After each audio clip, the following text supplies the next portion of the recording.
从这个疫情爆发到今，咱国内已经有超过3人不幸来过往，而且拢是伫咧惊狂之间来这个火化，家属拢无法度看到最后一面，是哀伤心痛。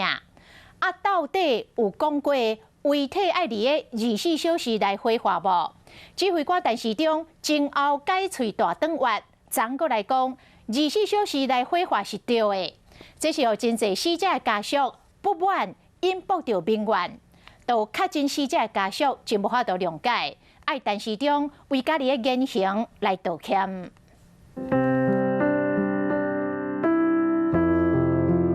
含好话讲一句再见都拢无，较真离开人已经24点钟来火化。不过陈时中捌讲过话，敢若真紧就搁放袂记哩，是想讲24点钟来爱火化。没有。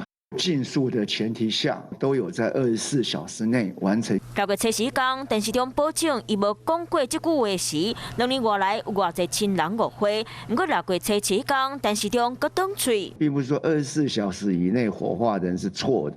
没有，那是对的。在3天内，陈时中搁挡射一个弯，互民众讲起，得一句话才是正实的。如果全台湾都误会了，那就不是柯文哲一个人的问题。全台湾所有人都是这样认为的，所以我觉得他当时就也不用再去讲说什么没有写，让他这样讲，好像都是我们白痴的样子。台北市长郭文泰嘛来给陈时中，全台湾22个县市拢叫是24点钟来火化，安尼但是敢有台北市问题，嘛毋是任何一个个人的问题，所以问题到底是出伫咧倒？根据 WHO 全球确诊双总规定，伫2020年3月就讲到，袂当随便处理 COVID-19 的死者，死者尊严、因的文化和宗教传统，佮因处理的人应该受到尊重保护。防护做好势，莫甲针或者是甲摸。家属会当去往神社看遗体，遗体无论是火化或者是抬起来拢会使。袂使随便去处理，应该互亲人受到愈侪尊重。